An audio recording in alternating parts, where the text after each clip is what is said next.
joined from Cairo by the political science professor and specialist in regional and international security, Dr. Ahmed El-Shahat. Welcome to Qnews, Dr. Ahmed. Now, in what ways does Egypt's condemnation of Israeli policies reflect its strategic interests in maintaining regional stability and its relations with both Western and Islamic countries? First of all, good evening. The Egyptian state is participated in the summit in Jeddah. They wanted to form a front, an Islamic Arabic front, to vote their disapproval of the Israeli plan to annex the West Bank and Gaza. And also Egypt holds good relations with other states throughout the world, and they want the powers in Palestine to return to the negotiations table. And we want to stop this ongoing conflict.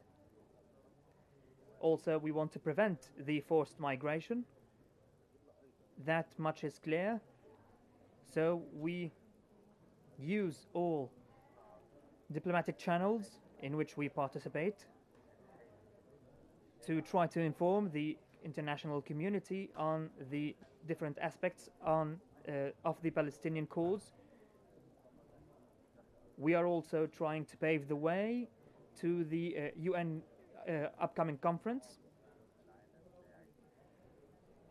in which a plethora of states will clearly support the establishment of a Palestinian state. So this international movement is based on an Arabic movement and a regional base which wants to expose the Israelis and all their actions to the rest of the world. And we want to formulate a one front against all these actions.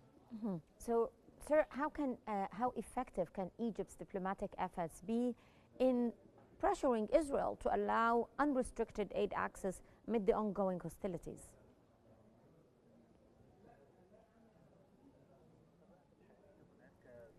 Naturally, there are pressures on the planned starvation imposed by Israel on the Palestinians. Lots of states want, even Israel or former allies of Israel like Germany and so on, they wanted to take actions against the planned starvation, because as you can see, the aid convoy and the trucks are grouped at the Rafah border crossing, and Israel prevents them from entering while they impose the starvation on the Palestinian people. So we're trying to deal with the United States of America as a number one intermediary and mediator. We want them to take action against all the aggressions committed by Israel.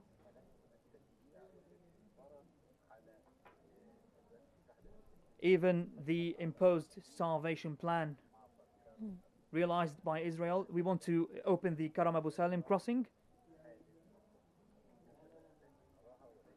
so that relief will be received by those in need.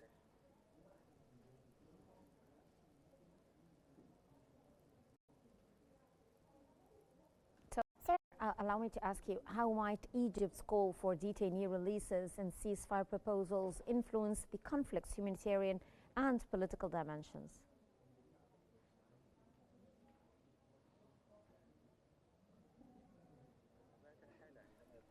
Naturally, when you have a deal, a permanent deal including the release of detainees, so this helps solve a major problem, a paradox. And we want to return to the state before October 7th, which can be done by the approval of the entry of the flows of aid convoys.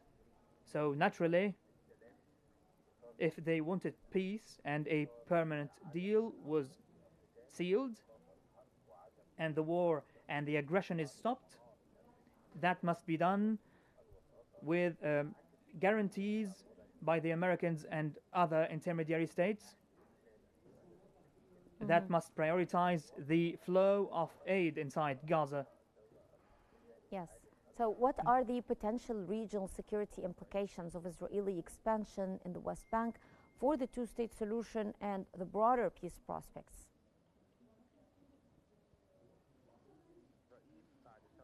After October 7th took place, Israel extorted and exploited this to launch its military operation, large military operations on the ground against the Palestinians. They wanted to bury the possibility of the two-state solution. They want the conflict to keep going and to continue. And now the two states solution has been drawn back because Israel wants to annex further lands.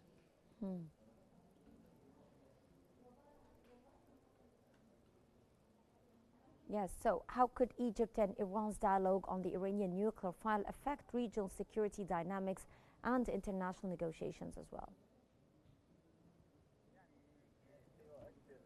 It will impact it partially. Egypt is not a member of the negotiations with Iran, so that it will not be able to impact the stability of the region as a whole. The United States of America are the key negotiators, also Iran, as it happened in 2015. So they are the ones holding the keys to the regional stability in this matter, especially in the Bab el-Mandab crossing and the Mediterranean area. So if Iran stopped supporting its military arms and militias in the region, I think peace can be struck and a deal can be reached. Well, that was Dr. Ahmed El-Shahat joining us from Cairo. He is the political science professor and specialist in regional and international security. Thank you so much, Professor, for joining us here on Q News.